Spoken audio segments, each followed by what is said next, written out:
नमस्कार, मी केतकी जोशी आणि आम्ही तुमचं लक्ष वेधणार आहोत एका अगदी विशेष अशा महत्त्वाच्या बातमीकडे। सामाजिक न्याय विभागाच्या मार्फत बार्टी राज्य सरकार चालवतं। बार्टी ही संस्था आहे। बार्टीला दरवर्षी 250 कोटींचा निधी मंजूर आहे, मात्र आजपर्यंत एकही हप्ता बार्टीला देण्यात आलेला नाहीये आणि त्यामुळेच एमपीएससी परीक्षार्थी विद्यार्थ्यांना पैसेच मिळाले नाहीयेत।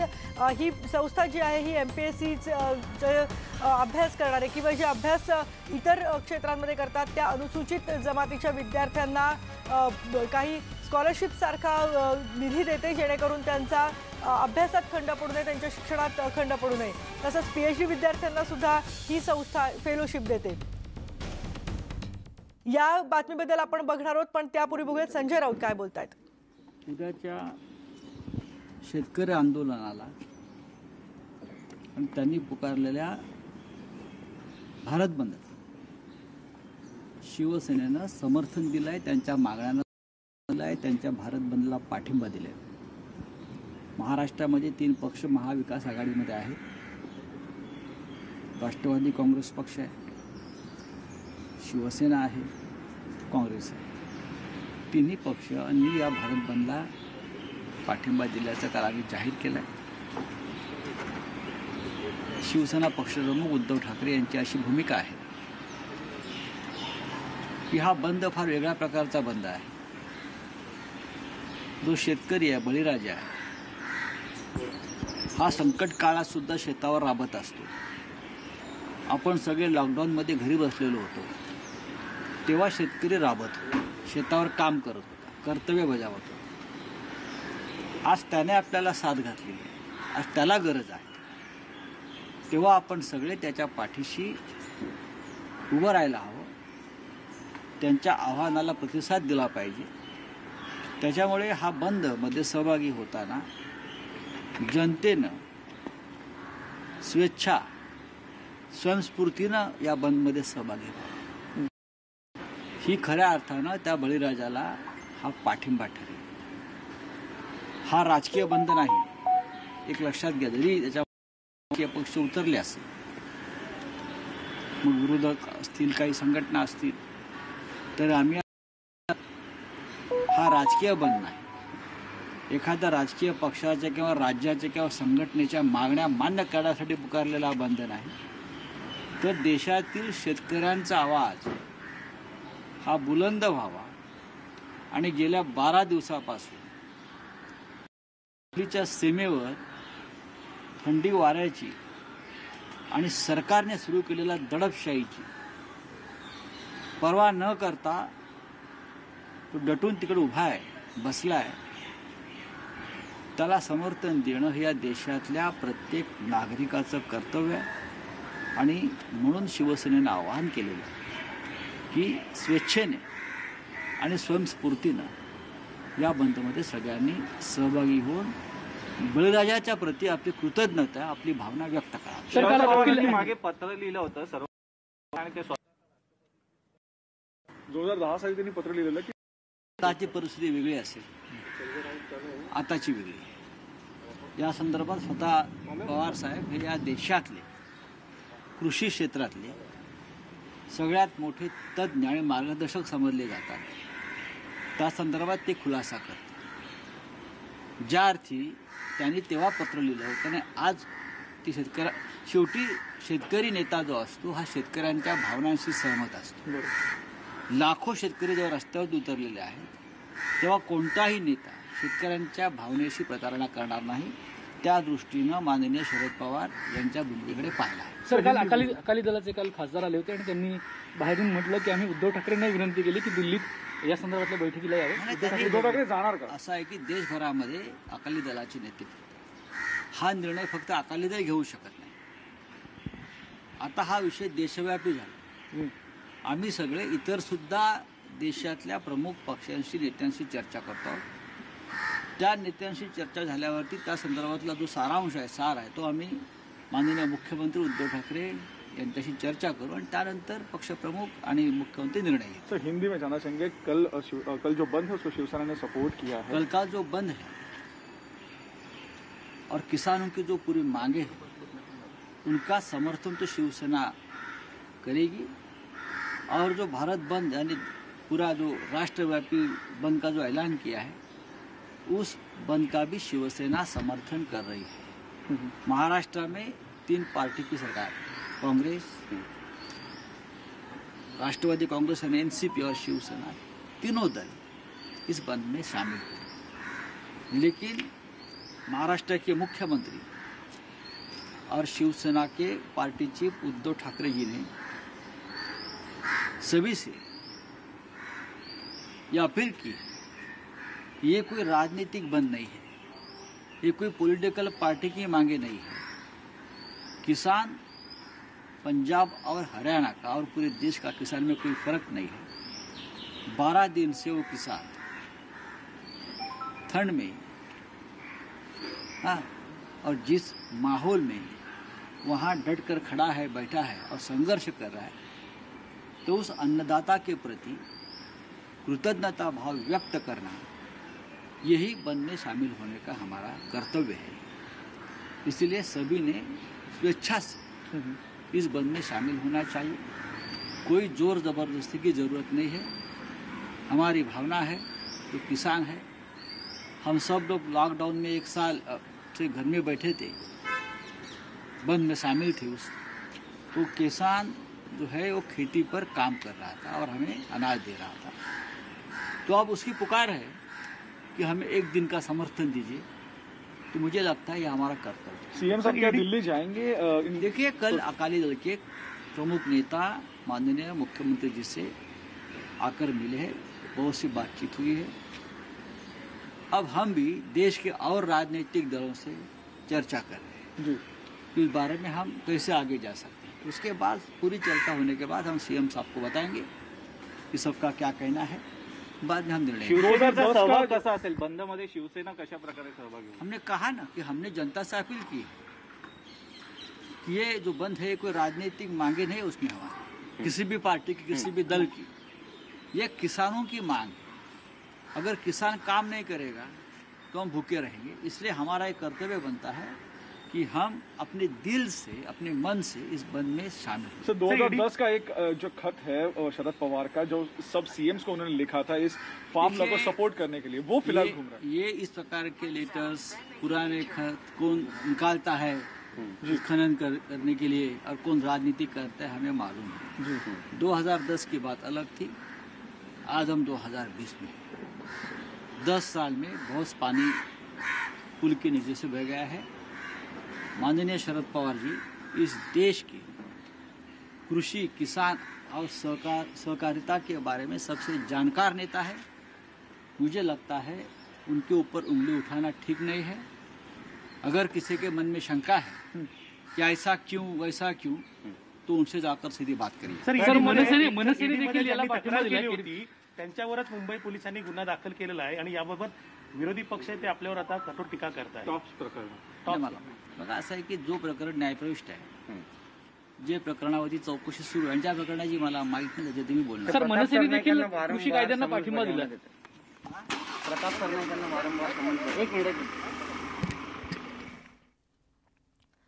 आपण बघतोय संजय राऊत शिवसेनेचे खासदार आता बोलत होते आणि महत्त्वाचा मुद्दा म्हणजे शिवसेनेनं उद्याच्या भारत बंदला पाठिंबा दिलेला आहे। हा बंद कोणत्याही राजकीय पक्षाचा बंद नाहीये, त्यामुळे शिवसेना आणि किंबहुना महाविकास आघाडीचे 3ही पक्ष या बंदमध्ये सहभागी आहेत असं त्यांनी म्हटलंय। आणि त्याचबरोबर शरद पवारांचं जे पत्र आता सध्या चर्चेत आहे 2003 मधलं, ज्यामध्ये त्यांनी एपीएमसी मध्ये सुधारणा करण्याची गरज असल्याचं म्हटलं होतं, त्या पत्राबाबतही त्यांनी सारवासारव केली आहे। या पत्राचं उत्तर स्वतः पवारच देतील। या काही वर्षांमध्ये पुलाखालून खूप पाणी गेले अशी सारवासारव त्यांनी केली आहे। आणि यानंतर आपण वळणार आहोत आपल्या महत्त्वाच्या बातमीकडे। बातमी आहे बार्टी बद्दलची। या बार्टीला 250 कोटींचा निधीच मिळालेला नाहीये आणि त्यामुळे नागपूर आणि औरंगाबाद विभागामध्ये मोठं आंदोलन करण्यात येत आहे। अर्थातच शिक्षणात खंड पडतोय, अनेक खेड्यांमधली मुलं शहरात आली आहेत आणि त्यांचे हाल होत आहेत। आपल्या सोबत आहेत आमचे प्रतिनिधी सिद्धार्थ गोदाम। सिद्धार्थ, एकतर सुरुवातीला सांगशील की बार्टी नेमकं काय काम करते आणि आता सध्या त्यांची समस्या काय आहे? केतकी, बार्टी नेमकं काय काम करते? निश्चितच तू विचारलेला प्रश्न महत्वाचा यासाठी आहे की अनेक लोकांना माहित नाही की बार्टीचं नेमकं काय काम असतं। बार्टी ही अनुसूचित जातींचे जे विद्यार्थी आहेत त्यांना आर्थिक मदत करतं. आता याच्यामध्ये म्हणजे स्पर्धात्मक परीक्षा चे संघर्ष करणारे जे विद्यार्थी असतात त्यांना विद्यावेतन देऊन त्यांनी शहरात राहावं, चांगल्या क्लासेसला जावं, त्यांचे राहण्या खाण्यापिण्याची सोय व्हावी यासाठी बार्टी प्रत्येक विद्यार्थ्याला मदत करत असते. दुसरी महत्वाची मदत अशी असते की जे संशोधन करणारे विद्यार्थी असतात, याचा अर्थ की MPSC करणारी जी मुलं असतात त्यांनाही चांगल्या पद्धतीचं संशोधन करता यावं, त्यांना विद्यापीठ किंवा मोठ्या शहरामध्ये राहून चांगलं साहित्य वाचून त्यांचं संशोधन चांगल्या दर्जाचं व्हावं, त्यांना राहता यावं, त्यांना खाण्यापिण्याची सोय व्हावी यासाठी बार्टी फेलोशिप देत असते. आणखी इतर जे काही सामाजिक कार्य आहेत त्यामध्ये जातीय सलोखा निर्माण करण्यासाठी चांगले उपक्रम राबवणे, जे अनुसूचित समाजाचे असतील किंवा इतर थोर मोठे नेते महात्मे असतात त्यांचं साहित्य, त्यांचे विचार लोकांपर्यंत जावे म्हणून ते प्रकाशित करणे, असं वेगवेगळ्या पद्धतीचं काम बार्टी या ठिकाणी करते. आणि बार्टीला राज्य सरकार जवळपास 250 कोटीचा निधी देतं. मात्र यावर्षी निधी नाही भेटला, त्यामुळे जे विद्यार्थी शहरामध्ये राहत आहेत, MPSC फाईट करतायत किंवा संशोधन करतायत, अशा विद्यार्थ्यांना पैसे नाही भेटले. त्यामुळे या विद्यार्थ्यांनी शहरात राहावं कसं हा मोठा प्रश्न निर्माण झालेला आहे. माझ्यासोबत MPSC ट्रेनिंग सेंटरमधले विद्यार्थी आहेत आणि MPSC सेंटर चालवणारे भीमराव हत्ती आहेत. नेमकं समजून घ्या की त्यांच्याकडून काय अडचण आहे नेमकी. सर, महाविकास आघाडी सरकारने आणि राज्याचे उपमुख्यमंत्री अर्थमंत्री माननीय अजितदादा पवार आणि सामाजिक न्यायमंत्री धनंजय मुंडे यांनी बार्टीचा जो 100 कोटीचा दरवर्षी निधी होता तो मागासवर्गीयाच्या अनुसूचित जाती नवबद्धाच्या विकासासाठी यावर्षी 250 कोटी केलेला आहे. पण कोविड-19 मुळे सरकारने आतापर्यंत बार्टीला निधी दिलेला नाही. सामाजिक न्याय विभागाचे प्रधान सचिव श्याम तागडे साहेब आणि बार्टीचे महासंचालक धम्मज्योती गजबिये साहेब सातत्याने हा निधी मिळण्यासाठी प्रयत्न करत आहेत.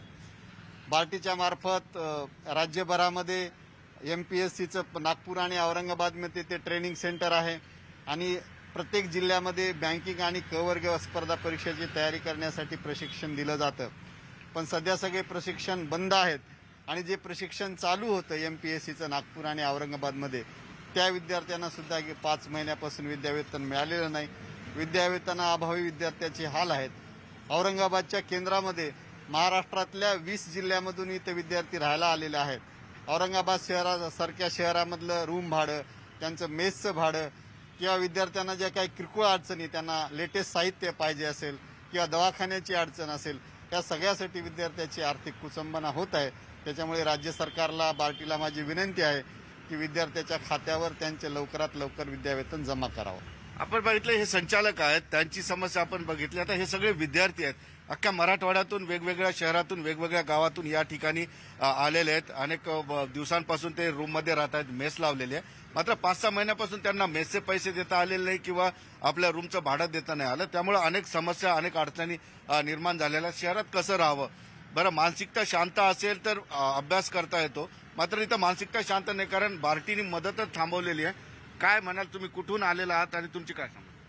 मी मागासलेल्या भागातून आलेली आहे, वाशिम जिल्ह्यातून आलेली. मी आर्थिक खच्चीकरण होतंय आमचं नक्कीच. या बाबतीत सरकारने विचार करायला पाहिजे. आमच्या ज्या मूलभूत गरजा आहेत, जसं की MPSC म्हणजे सर्वसाधारण स्टडीचा सर्वसाधारण एक अभ्यास असतो. सर्वसाधारण अभ्यासासाठी वर्तमानपत्राची, चालू घडामोडी पुस्तकांची गरज असते. हे पुस्तकं विकत घेण्यासाठी सुद्धा आम्हाला पैसे नाही आहेत. आता महामारीचा काळ चालू आहे, आजारपण येत आहे, काही येत आहे, वेगवेगळे प्रॉब्लेम्स येत आहेत, व्हेरियस प्रकारचे प्रॉब्लेम्स येत आहेत. त्यासाठी काहीच एक पैसा म्हणून काहीच आम्हाला आधारच नाहीये सध्या. आम्ही एकदम हतबल झालेलो आहे. केतकी, बघितलं एक मुलगी जरी बोलली असली तर ह्या जवळपास समस्या सगळ्या विद्यार्थ्यांच्या सारख्याच आहेत. केतकी, अगदी सिद्धार्थ, औरंगाबादमधून आणखी प्रतिक्रिया आपल्याला जाणून घ्यायची आहेत, पण आता आपण जाणार आहोत अमरावतीमध्ये. संजय शेंडे आमचे प्रतिनिधी आपल्या सोबत आहेत. संजय, अमरावतीमधल्या विद्यार्थ्यांचं काय म्हणणं आहे? कारण मोठ्या प्रमाणावर इथे सुद्धा MPSC करण्यासाठी किंवा पुढचं शिक्षण घेण्यासाठी विद्यार्थी शहरांमध्ये येतात आणि जर निधी मिळाला नाही, त्यांच्यापर्यंत पैसा पोहोचला नाही, तर मग पुढच्या शिक्षणाचं काय करायचं हा प्रश्न त्यांना देखील पडला असेल. काय नेमकं त्यांचं म्हणणं आहे?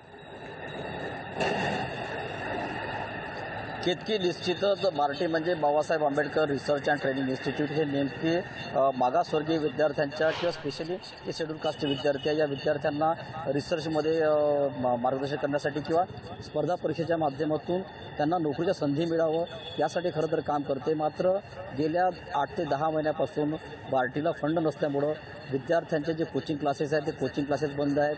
जे विद्यार्थी UPSC कोचिंगला गेले होते त्या विद्यार्थ्यांना काही लोकांना स्टायपेंड मिळालेलं नाही आहे.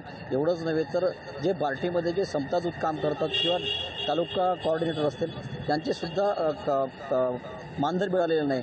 माझ्यासोबत विद्यार्थी आहेत आणि काही सामाजिक कार्यकर्ते आहेत. पहिले आपण सामाजिक कार्यकर्त्यांकडे जाऊया की नेमकं बार्टीला फंड न मिळाल्यामुळे नेमकं काय कसं सुरू आहे. मला सांगा, बार्टीला गेल्या अनेक महिन्यापासून फंड उपलब्ध नाही. तुम्ही एक सामाजिक कार्यकर्ते म्हणून काय सांगा? महाराष्ट्र राज्यामध्ये सामाजिक न्याय विभागाच्या अंतर्गत डॉक्टर बाबासाहेब आंबेडकर व संशोधन प्रशिक्षण संस्था बार्टी या मार्फत राज्यामध्ये विद्यार्थ्यांच्या शैक्षणिक विकासाकरिता अनेक योजना कार्यरत आहेत. पण आपण पाहू शकतो की गेल्या 5 वर्षामध्ये महाराष्ट्र राज्याचे सामाजिक न्याय विभागाअंतर्गत 14,198 कोटी रुपये अखर्चित राहिले आणि 5 वर्षात कुठलाच निधी शासनाच्या वतीने हा अखर्चित झालेला निधी उपलब्ध न झाल्यामुळे विद्यार्थ्यांच्या मागासवर्गीयांच्या कल्याणाच्या अनेक योजना रखडलेल्या आहेत.